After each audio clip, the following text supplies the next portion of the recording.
नमस्कार, मी मधुरिमा. आजच्या सेशनमध्ये आपण डिस्कस करणार आहोत previous year MCQs animal physiology यावरती. आणि ऑब्वियसली 2011 पासून 2018-19 पर्यंत जेवढे काही क्वेश्चन्स विचारले गेले होते ते आपण इथे डिस्कस करणार आहोत. त्या अगोदर एक छोटीशी अनाउन्समेंट आहे की आपल्या करिअर अप अकॅडमीचं एक ॲप आलेलं आहे. प्ले स्टोअरवरती जाऊन तुम्ही डाउनलोड करू शकतात. त्यामध्ये मी एक कोर्स लॉन्च केलेला आहे. त्यामध्ये तुम्हाला फ्री नोट्स, फ्री PYQs, प्रत्येक 2011 पासून 2020 पर्यंत जेवढे काही प्रीवियस इयर क्वेश्चन पेपर आहे प्रत्येकाची आन्सर की मी तिथे दिलेली आहे. आणि त्याचसोबत डेली प्रॅक्टिस टेस्ट आपल्या सुरू आहेत, ज्यामध्ये आपण डेली 1 or 2 टेस्ट ॲड करत आहोत. सो ज्या टेस्ट तुम्ही सॉल्व्ह करू शकतात आणि तुमचा स्कोअर चेक करू शकतात. सगळे जे क्वेश्चन्स आहेत चांगल्या वेल रेफरन्स बुक्समधून घेतलेले आहेत, त्यामुळे जरूर ह्याला तुम्ही सबस्क्राईब करू शकतात कोर्सला. तर आता बघूयात ॲनिमल फिजिओलॉजीवरती कुठले कुठले क्वेश्चन्स विचारले गेले. फर्स्ट क्वेश्चन बघूयात. फर्स्ट क्वेश्चन काय विचारले बघा. इफ द गोनॅडोट्रोपिन रिलीजिंग हॉर्मोन, म्हणजे ज्याला आपण सिंपल म्हणू शकतो GnRH hormone, was to be secreted in a large amount at the constant rate rather than in the pulsatile manner, one of the following would happen. Question मध्ये काय विचारलंय, जर गोनॅडोट्रोपिन releasing hormone normal amount पेक्षा जास्त amount मध्ये secrete होतोय बॉडीमध्ये, म्हणजेच normal जो पल्साटाईल अमाऊंट आहे त्यापेक्षा जास्त अमाऊंट मध्ये तो सिक्रीट होतोय, तर खालीलपैकी कुठल्या गोष्टी तुम्हाला आढळून येतील. मग ऑप्शन्स काय दिलेत बघा. Because of that the secretion of luteinizing hormone, ज्याला आपण LH म्हणतो, would increase at the first and then decrease. Second one is secretion of luteinizing hormone would increase indefinitely. Testosterone secretion in the male would be a continuously high and estradiol secretion in the female would be a continuously high. आता जेव्हा हा continuous secrete होतोय, एक constant rate मध्ये secrete होतोय, तर यामध्ये luteinizing hormone increase किंवा डिक्रीज ही कंडिशन येणार नाही. हे ऑप्शन इझिली आपण इलिमिनेट करतोय, कारण की एका कॉन्स्टंट रेटने तो कंटिन्युअसली सिक्रीट होतो. रॅदर दॅन ते म्हटले असते की ल्युटिनायझिंग हॉर्मोन जो आहे तो कंटिन्युअसली इन्क्रीज होत आहे.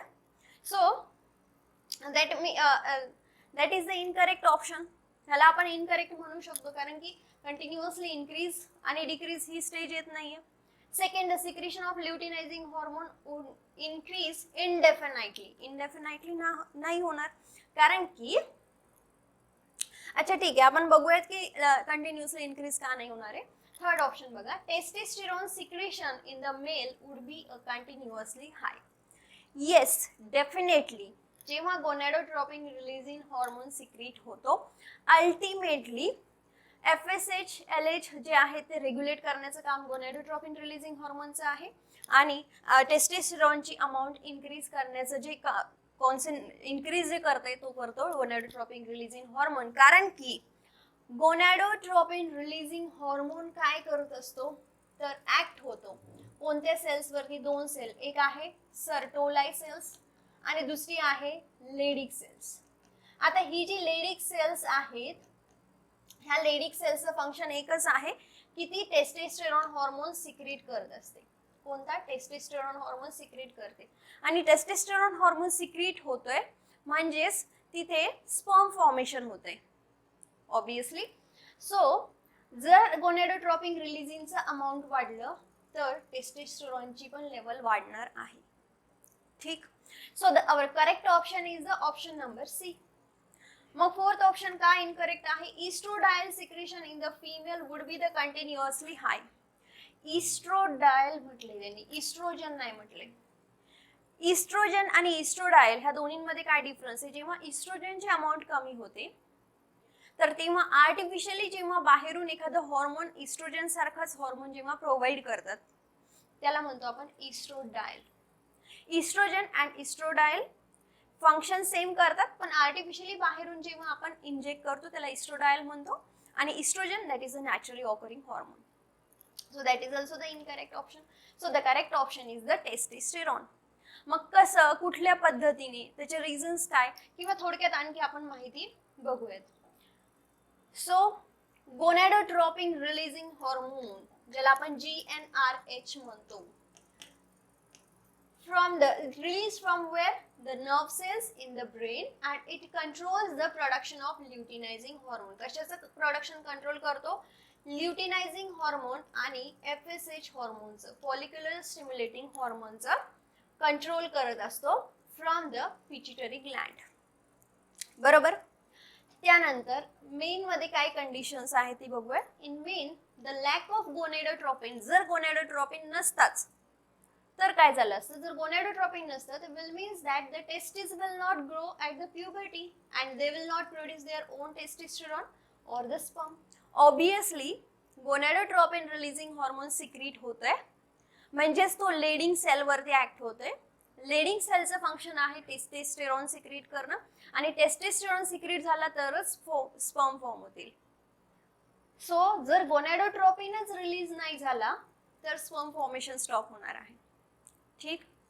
मग इन विमेन मध्ये काय होतं? The lack of gonadotropin. Women मध्ये जर ही कंडिशन असेल की गोनेडोट्रोपिन नसेलच, मग ह्या कंडिशन मध्ये काय होणार आहे? will means that ovaries will not release mature eggs and they will not produce the estrogen or progesterone and the menstruation will not occur. Women मध्ये काय होतं की आता आपण म्हटलं की गोनेडोट्रोपिन रिलीजिंग हॉर्मोन विमेन मध्ये काय करतो? तर LH ल्युटिनायझिंग हॉर्मोन आणि फॉलिक्युलर स्टिम्युलेटिंग हॉर्मोनला कंट्रोल किंवा रेग्युलेट करत असतो. एका कंट्रोल मॅनर मध्ये फॉलिक्युलर स्टिम्युलेटिंग हॉर्मोन जर सिक्रीट झाला तर एग मॅच्युअर होईल, म्हणजेच एग वरती फॉलिकल्स फॉर्म होतील. आणि जर प्रायमरी oocyte म्हणजेच एग किंवा त्याला प्रायमरी oocyte म्हणू शकतो, initial stage primary oocyte secondary oocyte मध्ये जेव्हा कन्वर्ट होतो तेव्हाच एग ओव्हरी मधून रिलीज होत असतो. तर ही जर कंडिशन असेल तर एग ओव्हरी मधून रिलीज होणार नाहीये. एग रिलीज नाही झालाय म्हणजे obviously that is the there is no formation of the estrogen and progesterone and menstruation also not occur in the case of the women. So हे effect आहे जर gonadotropin release नाही झाला तर. पण आता आपल्याला क्वेश्चन काय विचारलाय? जर जास्त अमाउंट मध्ये सिक्रीट झाला तर. जास्त अमाउंट मध्ये जर सिक्रीट झाला गोनेडोट्रोपिन तर which might cause the body to overproduce the testosterone आणि estrogen.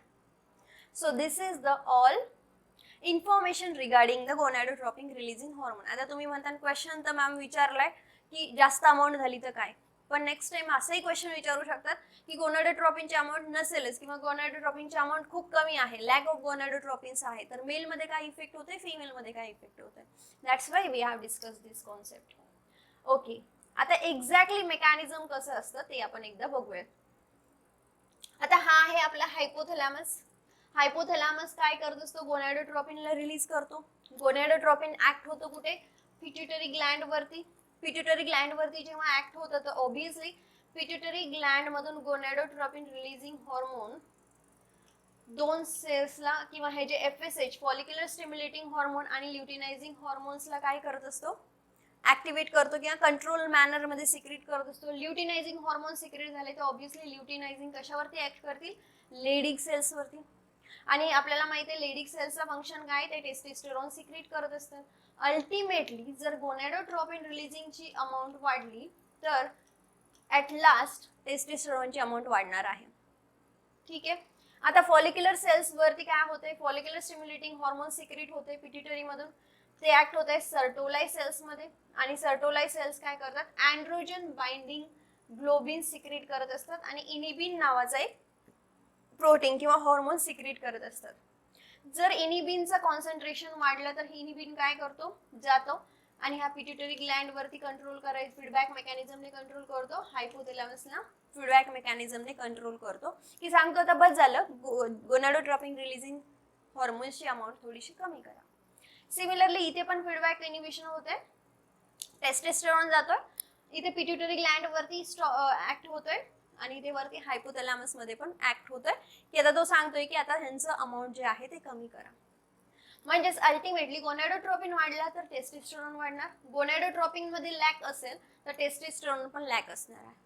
ऑब्वियसली टेस्टोस्टेरॉन लॅक आहे म्हणजे अल्टिमेटली फिमेल्स मध्ये इस्ट्रोजन कमी सिक्रेट होणार आहे. जर गोनाडोट्रोपिन रिलीजिंग कमी असेल तर फिमेल मध्ये इस्ट्रोजन कमी मेल मध्ये गोनाडोट्रोपिन कमी असेल तर टेस्टोस्टेरॉन मेल मध्ये कमी होणार आहे. So this is the concept about this hormone. Okay, moving towards the next question. Question number 2 काय विचारलंय बघूयात. Prevention of the polyspermy of an egg predominantly contributed by the process is called. म्हणजे पॉलिस्पर्मीला आपल्याला स्टॉप करायचं, ज्याला simply आपण म्हणू शकतो block to polyspermy of the egg predominantly contributed by the process. खालीलपैकी कुठल्या प्रोसेसने ब्लॉक होऊ शकते पॉलिस्पर्मी. आता ऑप्शन्स बघा. Acrosome reaction, cortical granule breakdown, membrane receptor activation and inactivation of the sperm. आता आपल्याला माहिती आहे की पॉलिस्पर्मी जी आहे, पॉलिस्पर्मीचा मीनिंग समजून घेऊयात. पॉलिस्पर्मी म्हणजे ॲट अ टाइम फक्त एकच स्पर्म जो आहे तो एग सोबत फ्यूज होऊ शकतो. म्हणजे हा जर मी एगची मेम्ब्रेन कन्सिडर केली आणि हा जर स्पर्म आहे तर ॲट अ टाइम एकच तो फ्यूज होऊ शकतो. ॲट अ टाइम दोन स्पर्म फ्यूज होऊ शकत नाही आणि ज्या केसमध्ये दोन स्पर्म फ्यूज झाले तिथे ट्विन स्पर्म होतील. ठीक. आता मोस्ट ऑफ द केसेस मध्ये आपण बघतो की एक स्पर्म फ्यूज झालेला आहे. मग जर हा एक स्पर्म फ्यूज झाला आणि बाकीचे जर ह्याच्या मागून आले तर हे आता फर्दर फ्यूज होणार नाही, कारण की एगचा जो मेम्ब्रेन आहे त्याच्यामध्ये काही चेंजेस घडून आलेले आहेत आणि त्या चेंजेसमुळे आता नेक्स्ट स्पर्म बाइंड होऊ शकत नाही. त्याला आपण म्हणतो stop to polyspermy. Poly means number of sperms bind होऊ शकत नाही. मग कुठल्या रिॲक्शनमुळे होऊ शकतं? Acrosome reaction, cortical granule, membrane receptor activation आणि इनॲक्टिव्हेशन ऑफ स्पर्म. यातलं तुम्ही लास्ट ऑप्शन कट करू शकतात. स्पर्मचा इनॲक्टिव्हेशनचा रोलच नाहीये ब्लॉक टू पॉलिस्पर्मी मध्ये. मेम्ब्रेन रिसेप्टर ॲक्टिव्हेशन ॲक्टिव्हेट का होतील? डिॲक्टिव्हेट होतील ना, कारण की एकदा एक स्पर्म बाइंड झाला दुसरा स्पर्म बाइंड होऊ नये म्हणून मेम्ब्रेन्स डिॲक्टिव्हेट होतील. So that is also the incorrect option. Cortical granules is getting breakdown. Cortical granules काय होतील इथे? ब्रेकडाऊन होतील. आणि कॉर्टिकल ग्रॅन्युल्स जर ब्रेकडाऊन झाले तर एगच्या मेम्ब्रेन मध्ये काही वेगळ्या प्रकारचे चेंजेस येतात. म्हणजेच एगच्या मेम्ब्रेनच्या सरफेस वरती जे रिसेप्टर्स होते, ज्या रिसेप्टरला स्पर्म बाइंड होत होता ते रिसेप्टर इनॲक्टिव्हेट होतील. म्हणजेच चेंजेस येतील आणि मग इथे काय होणार आहे? स्टॉप होणार आहे. त्याला आपण म्हणतो कॉर्टिकल ग्रॅन्युल ब्रेकडाऊन. आता ह्या कॉर्टिकल ग्रॅन्युल्स मध्ये काय प्रेझेंट असतं? तर कॉर्टिकल ग्रॅन्युल्स मध्ये प्रोटीएज नावाचे एन्झाईम प्रेझेंट असतात. कोणते? प्रोटीएज. आता हे प्रोटीएज एन्झाईम ऑब्विसली तुम्हाला नावावरून कळते की प्रोटीनचं लिसिस करतात. मग कोणत्या प्रोटीनचं? जे रिसेप्टर प्रोटीन्स आहेत, जे मेम्ब्रेन वरती रिसेप्टर म्हणून काम करत होते, जे स्पर्मला बाइंड होत होते. स्पर्म लिगॅन्ड झाला, हे रिसेप्टर झाले, ह्या रिसेप्टरला ब्रेकडाऊन करतात जेणेकरून दुसरा स्पर्म येऊन तिथे बाइंड होऊ शकत नाही. ॲक्रोझोम रिॲक्शनचा इथे काही रोल नाहीये, कारण की ॲक्रोझोम्स कुठे प्रेझेंट असतात? स्पर्म मध्ये. म्हणजे फॉर एक्झाम्पल मी इथे जर असा स्पर्म ड्रॉ केला तर इथे त्याच्या इनिशियल स्टेटला इथे ॲक्रोझोम्स असतात. ॲक्रोझोम्स मध्ये काही लायटिक एन्झाईम्स असतात. ऑब्विसली एगचा जो आउटर मेम्ब्रेन आहे त्याला डिस्ट्रॉय करण्यासाठी कोण असतं? ॲक्रोझोम्स असतात. मग हे स्टॉप करतात का पॉलिस्पर्मीला? No. So that is also the incorrect option. So the correct option is option number B. ठीक. आता पॉलिस्पर्मी काय ते आपण एकदा बघूयात. पॉलिस्पर्मी स्टॉप टू पॉलिस्पर्मी म्हणू शकतो किंवा ब्लॉक टू पॉलिस्पर्मी दोन मेकॅनिझमने होऊ शकते. एक ज्याला आपण म्हणतो fast block to polyspermy, fast block, आणि दुसरा जो आहे that is the slow block to polyspermy. एक दुसरा स्लो ब्लॉक आहे. फास्ट ब्लॉक मध्ये काय होतं? तर मेम्ब्रेनची जी पोटेन्शियल आहे ती चेंज होते. मेम्ब्रेनची पोटेन्शियल का चेंज होते? Because of the sodium ions. Sodium ions मध्ये मेम्ब्रेनची पोटेन्शियल चेंज होते. म्हणजे कसं की for example before fertilization egg हा असा असतो. हा एगचा मेम्ब्रेन आहे. एगच्या मेम्ब्रेन मध्ये आतमध्ये जो चार्ज होता तो होता निगेटिव्ह. कोणता चार्ज होता आतमध्ये? निगेटिव्ह. आता ही कंडिशन कधीची बघतोय? Before fertilization. So here I am writing before fertilization. म्हणजेच हा जो मेम्ब्रेन होता तो रेस्टिंग पोटेन्शियल मध्ये होता आणि रेस्टिंग पोटेन्शियल म्हणजे 70 मिली व्होल्ट मध्ये होता. बाहेरचं जे आउटर साइड आहे ती पॉझिटिव्ह होती, आतली जी होती ती निगेटिव्ह होती. सो अशा प्रकारे हा बिफोर फर्टिलायझेशन मेम्ब्रेन होता. त्यानंतर what happen in the case of the after fertilization काय होणार आहे? So after fertilization the membrane potential is getting rises. मेम्ब्रेनची पोटेन्शियल इन्क्रीज होती. ऑब्विसली निगेटिव्ह कडून कुठे जाणार आहे? पॉझिटिव्ह कडे. म्हणजेच काय झाले? राईज झाले. So here the negative becomes the positive. कुठपर्यंत पॉझिटिव्ह होणार आहे? So we can say positive 20 millivolt अशा प्रकारे तयार झालेली आहे. ऑब्विसली जर इथे पॉझिटिव्ह म्हणजे आउटर साइडला निगेटिव्ह चार्ज, आणि जर आउटर साइडला ही कंडिशन असेल निगेटिव्ह चार्ज, तर फर्दर दुसरा स्पर्म इथे येऊन बाइंड होऊ शकत नाही. So that we call it as that is the fast block to polyspermy, because here the membrane potential is getting changes from negative to the positive किंवा from resting potential to the positive potential मध्ये changes होणार आहे आणि त्यामुळे तिथे block create होणार आहे. Number of sperms इथे बाइंड होऊ शकत नाही. का? कारण की इथे ऑलरेडी हा काय होईल? हा स्पर्म आतमध्ये गेलेला आहे किंवा फर्टिलायझेशन झालेले स्पर्म आणि एगचं. तर ह्या केसमध्ये मेम्ब्रेनची पोटेन्शियल चेंज झालेली आहे. So that we call it as that is the fast block to polyspermy. बघूयात slow block to polyspermy. Slow block to polyspermy मध्ये काय होतं तर आपल्याला माहिती आहे इथे जेव्हा एग आणि स्पर्म फ्यूज होतात, ह्या कंडिशनला आपण असं म्हणू शकतो, एक ऑब्विसली ह्याला म्हणू शकतो फर्टिलायझेशन, पण इथे असं म्हणू शकतो एग ऍक्टिव्हेशन झालंय. एग ऍक्टिव्हेशन जर झालं तर इथे मॅक्सिमम कॅल्शियमची अमाऊंट इन्क्रीज व्हायला लागते. कुठे? एगच्या सायटोप्लाझम मध्ये कॅल्शियम इन्क्रीज व्हायला लागतं. कॅल्शियमची जर अमाऊंट एगच्या सायटोप्लाझम मध्ये, म्हणजे हा जर मी इथे एग कन्सिडर केला तर इथे कॅल्शियमची अमाऊंट इन्क्रीज व्हायला लागते. ऑब्विसली जर कॅल्शियमची अमाऊंट इन्क्रीज झाली, now this increase in the amount of the calcium triggers, कोणाला ट्रिगर करणार आहे? It triggers the cortical granules. Cortical ग्रॅन्युल्सला ट्रिगर करणार आहे. आता हे कॉर्टिकल ग्रॅन्युल्स जे आहेत, म्हणजेच मी आता इथे एक ड्रॉ करते की फॉर एक्झाम्पल हा काय आहे? that is the perivitelian space. हा perivitelian membrane कोणाचा? एगचा. हा काय? एगचा स्वतःचा मेम्ब्रेन. So egg membrane. ठीक. आणि ही पेरीवायटेलियन स्पेस आहे. आता हे जे पेरीवायटेलियन मेम्ब्रेन आहे त्यावरती काही रिसेप्टर्स प्रेझेंट असतात अशा टाइप मध्ये. हे रिसेप्टर्सला आपण म्हणू शकतो that is a ZP receptors किंवा झोना पेलिसिडा रिसेप्टर्स. हे रिसेप्टर्स कशासाठी तिथे प्रेझेंट असतात? Because if the sperm is coming, जर स्पर्म आला तर तो ह्या रिसेप्टरला जाऊन बाइंड होईल, म्हणजे स्पर्म इथे लिगेंडचं काम करतो आणि फर्दर प्रोसेस कॅरी आउट होईल. Without receptor the sperm can not directly fused with the egg membrane. Directly fuse होऊ शकत नाही, त्याला पहिल्यांदा रिसेप्टरला बाइंड व्हावं लागेल. मग आता ब्लॉक होते म्हणजे काय की ऑलरेडी एगचं ऍक्टिव्हेशन झालंय. एगचं ऍक्टिव्हेशन झालंय म्हणजे कॅल्शियमची अमाऊंट वाढली. कॅल्शियमची अमाऊंट वाढली आहे म्हणजेच कॉर्टिकल ग्रॅन्युल्स वाढले. Cortical granules for example let's say इथे काय आहेत? कॉर्टिकल ग्रॅन्युल्स आहे. हे काय? कॉर्टिकल ग्रॅन्युल्स आहे.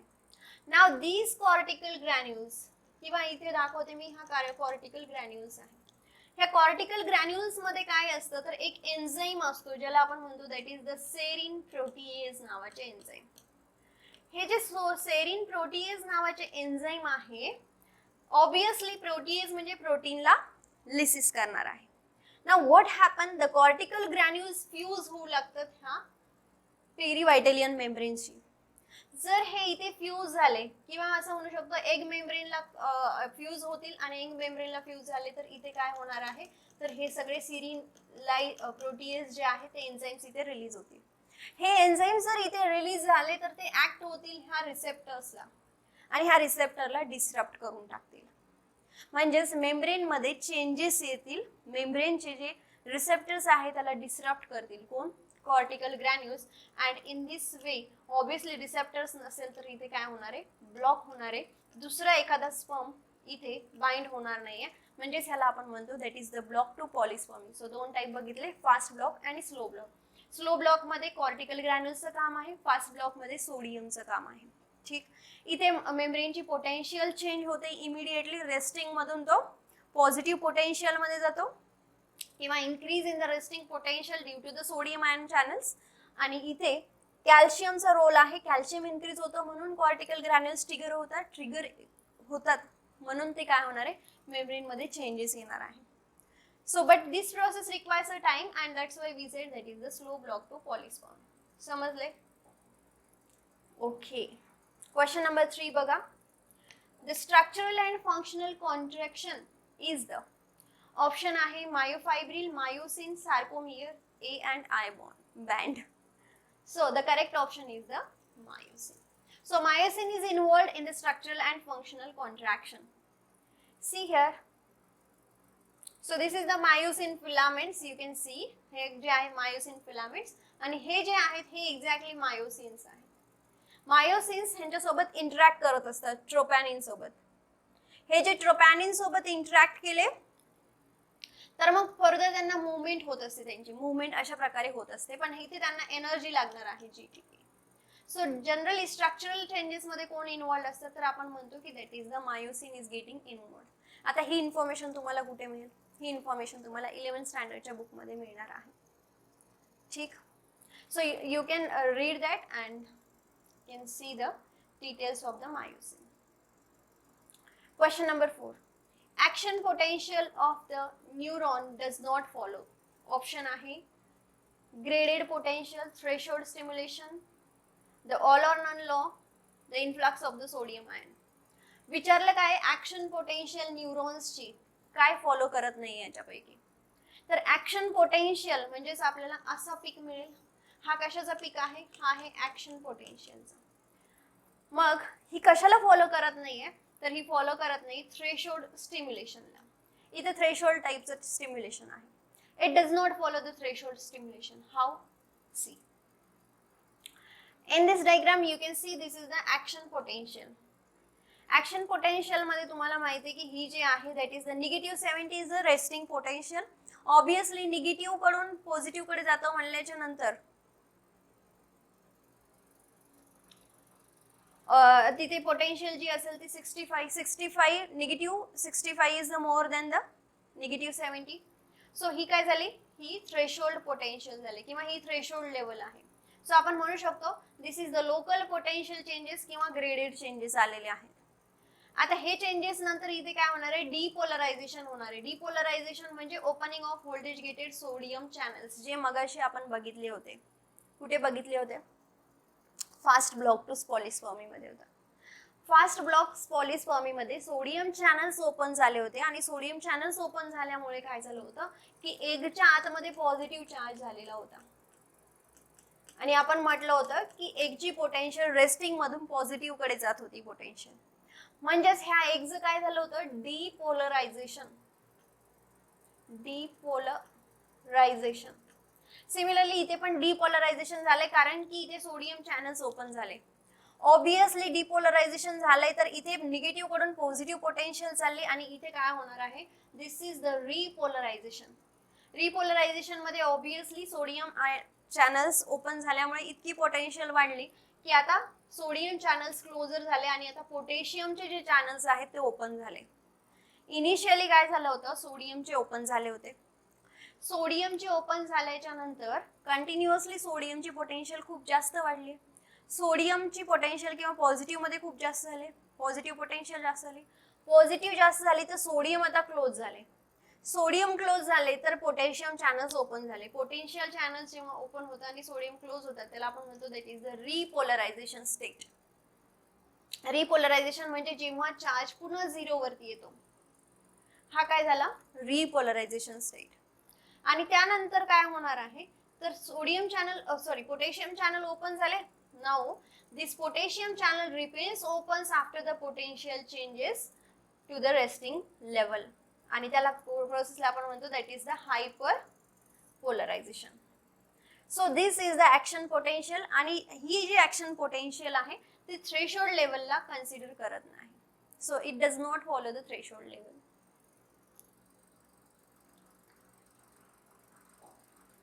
Okay. Question number 5. In mammals, the circadian clock is located within. Mammals मध्ये circadian clock कुठे प्रेझेंट आहे? ऑप्शन आहे suprachiasmatic nucleus, cerebral cortex, basal ganglia and frontal cortex. Obviously ब्रेनमध्ये प्रेझेंट आहे. सर्कॅडियन क्लॉकचं फंक्शन काय, तर सर्कॅडियन clock जी आहे ना, जसं अंधार पडला की आपल्याला झोप यायला लागते. सो जे सनलाइट्स आहेत किंवा ह्या ज्या गोष्टी आहेत त्या सगळ्यांना कंट्रोल करण्याचं काम कोण करतं, सर्कॅडियन क्लॉक. म्हणजे मॉर्निंगला आपण उठतो किंवा रात्री आपण झोपतो, ही जी आहे ही एक क्लॉक आहे ज्याला आपण सर्कॅडियन क्लॉक म्हणतो. आणि ही जी क्लॉक आहे ती कुठे प्रेझेंट आहे हा क्वेश्चन विचारलेला आहे. सो ही जी क्लॉक आहे ती आहे सुपर कायझमॅटिक न्यूक्लियस मध्ये. ऑब्विसली ब्रेन मध्ये प्रेझेंट आहे, बट ब्रेन मध्ये एक्झॅक्टली सुपर कायझमॅटिक न्यूक्लियस कुठे, एकदा आपण डायग्रामॅटिकली बघूया. सो तुम्हाला इथे दिसतंय लाईटच्या ऍक्शन वरती सगळं डिपेंड आहे बघा. दिवस उगवला, आपण आपल्याला सेन्स होत असतं, किंवा रात्र झाली आपल्याला झोपायचं हे का कळतं, because of that circadian clock. So that is the this is the suprachiasmatic nucleus. So this is the suprachiasmatic nucleus which is present inside the brain. आणि हा काय, हा जो मी ड्रॉ केलेला आहे ऑरेंज कलरचा पार्ट तो आहे हायपोथॅलॅमसचा. हायपोथॅलॅमस मध्ये एक सुपरकायझमॅटिक न्यूक्लियस आहे जो येलो कलरचा तुम्हाला डॉट दिसत असेल, दॅट इज द. सो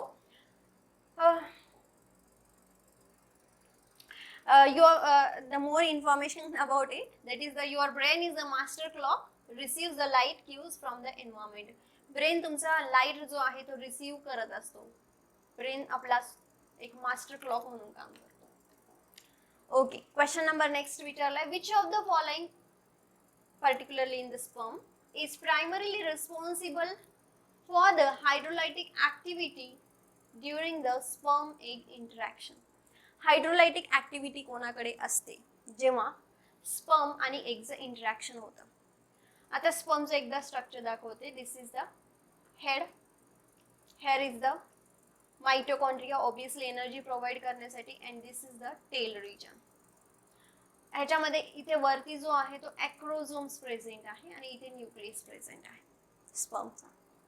विचारले काय, खालीलपैकी पर्टिक्युलरली मेन्शन पण केले, sperm is primarily responsible for the hydrolytic activity. कोण, हा ॲक्रोझोम ना.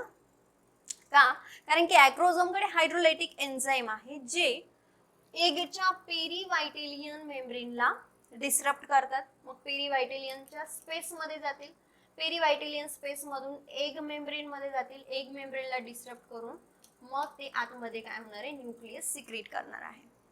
ठीक. सो ऑप्शन्स विचारले, झोना पेलिसिडा हा तर पार्ट त्याचा नाहीये स्पर्मचा. ॲक्रोझिन, स्पर्मिएस, स्पर्मिएस वगैरे असला काही प्रकार आहे का, no. So this is also the incorrect. Glycolipase, that is also the incorrect option. So sperm मध्ये काय प्रेझेंट आहे, acrosin. So acrosin is the correct option. Question number 8. Which of the following are the responsible for the prevention of the polyspermia? आता पॉलिस्पर्मिया आपण detail बघितले आणि मी detail ह्यासाठी घेतले कारण की 2 वेळेस क्वेश्चन विचारला गेलेला आहे पुन्हा पॉलिस्पर्मीवरती. तर तुम्ही हा कॉन्सेप्ट क्लिअर करा. मे बी ह्यावेळेस पण पॉलिस्पर्मीवरती क्वेश्चन विचारला गेला तर तुम्हाला आन्सर करता आलं पाहिजे. Which of the following are the responsible for the prevention of the polyspermy? खालीलपैकी कोणते options, change in the membrane potential of the egg plasma membrane, ह्याच्यामुळे पॉलिस्पर्मी स्टॉप होते का असं विचारले. कॉर्टिकल ग्रॅन्युल एक्झोसाइटोसिस और the cortical reaction, both A and B, molecular changes in the Zola pellucida proteins. So the correct option is the both A and B. both A and B का, कारण की obviously आपल्याला माहिती की मेम्ब्रेनची potential fast block to polyspermy मध्ये होते आणि स्लो ब्लॉक मध्ये काय होतं, cortical granules. So slow block polyspermy. So both the is the correct option. Molecular changes नाही होते काही झोना पेलिसिडा मध्ये. Question number 9. कारण की झोना पेलिसिडा डायरेक्ट डिस्ट्रॉय होतं ना प्रोटीजेस मुळे. So question number 9. Damage of one of the following structures resulted in the loss of the circadian rhythm. जी सर्कॅडियन पुन्हा बघा, पुन्हा क्वेश्चन आलाय. सर्कॅडियन रिदम म्हणजेच डिपेंडिंग ऑन द एन्व्हायरमेंट आपल्या बॉडीची क्लॉक चालत असते, कधी झोपायचं कधी उठायचं. So circadian rhythm, the structure is mostly likely to be. Option आहे liver, eyes, pituitary, suprachiasmatic nucleus. Obviously circadian rhythm चा रोल आहे, म्हणजेच इथे कायझमॅटिक सुप्राकायझमॅटिक न्यूक्लियसला काहीतरी प्रॉब्लेम झालाय म्हणून आपली सर्कॅडियन रिदम प्रॉपर नाहीये. So that is the correct option. Fast होत असेल तर व्हिडिओ पॉज करा, चेक करा. Question number 10.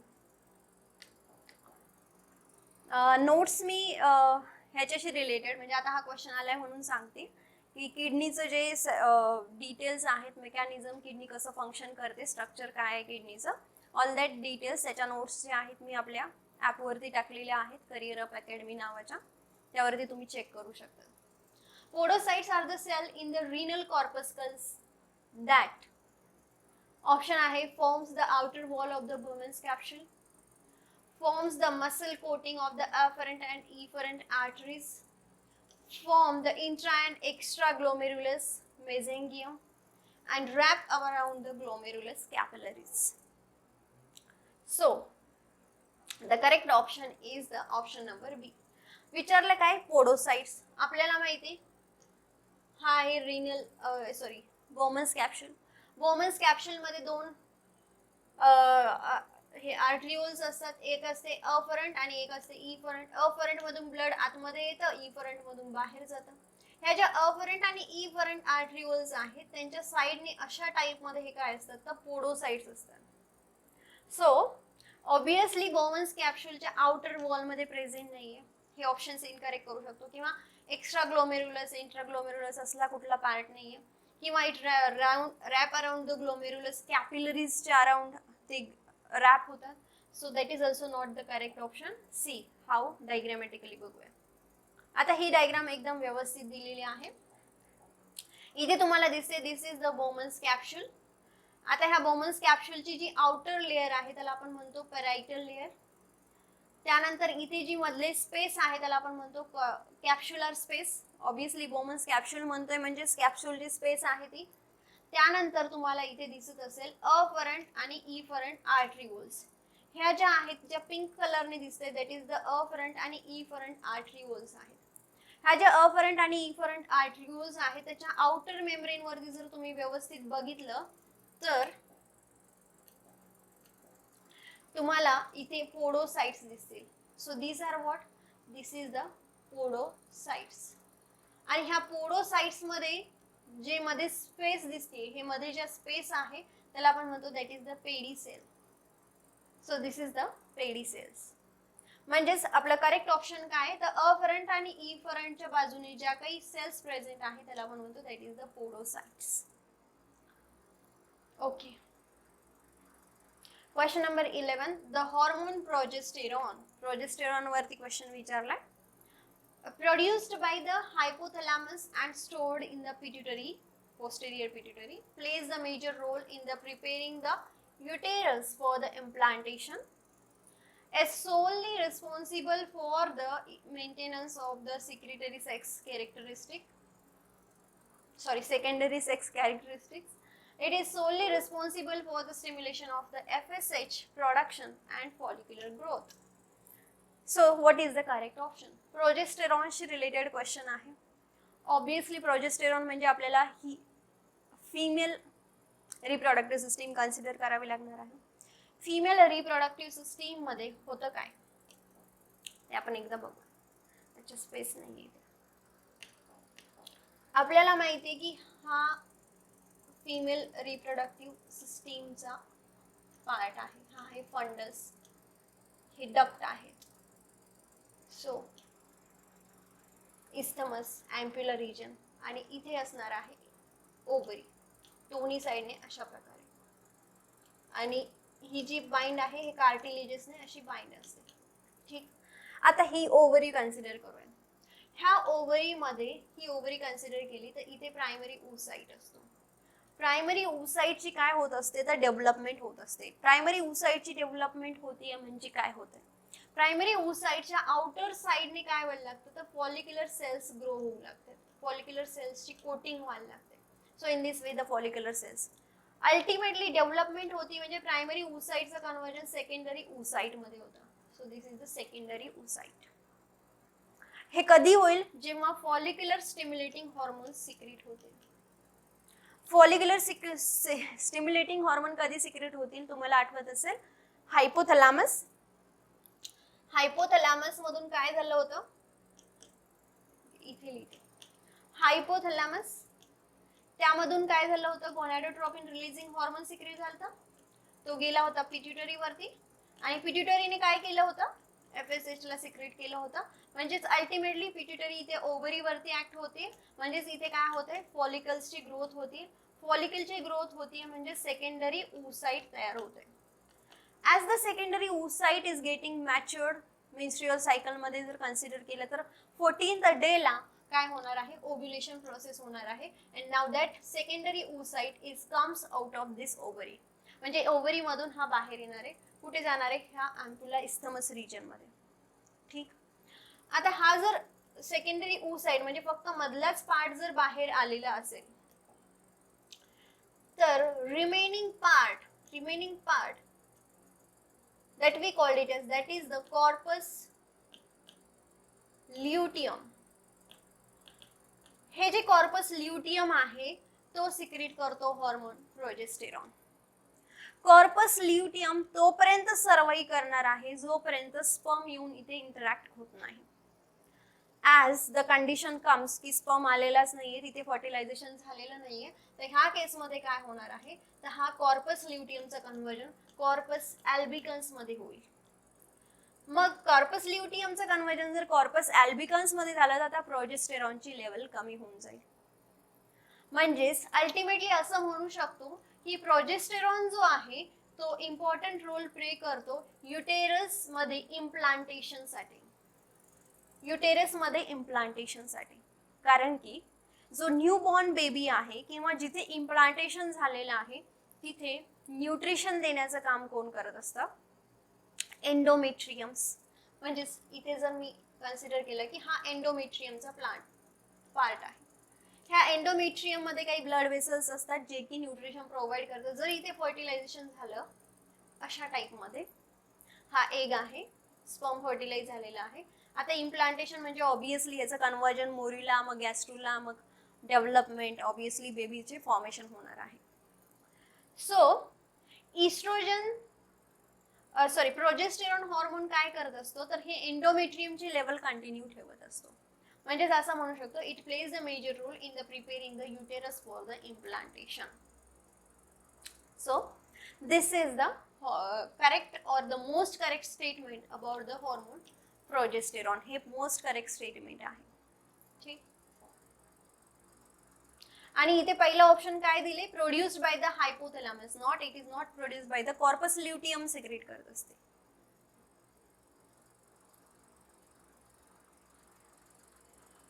आणि FSH चं पण प्रोडक्शन ते नाही करत, गोनॅडोट्रोपिन रिलीजिंग हॉर्मोन करत असतात.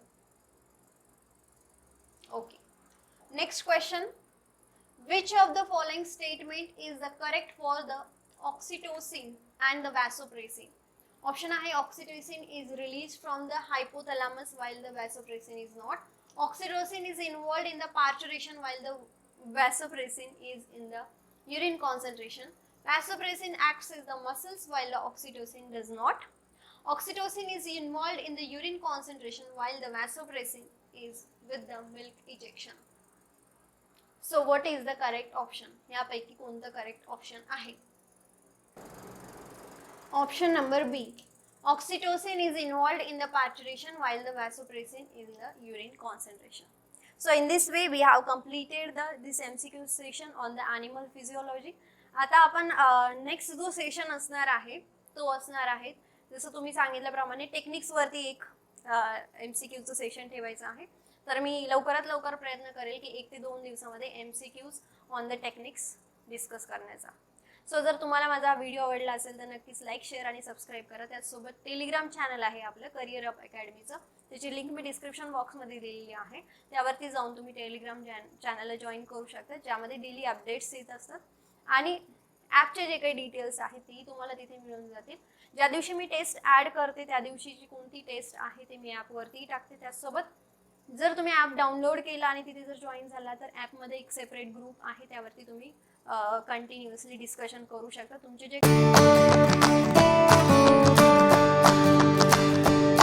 काही प्रॉब्लेम्स आहेत ते तुम्ही तिथे टाकू शकता. So thank you so much.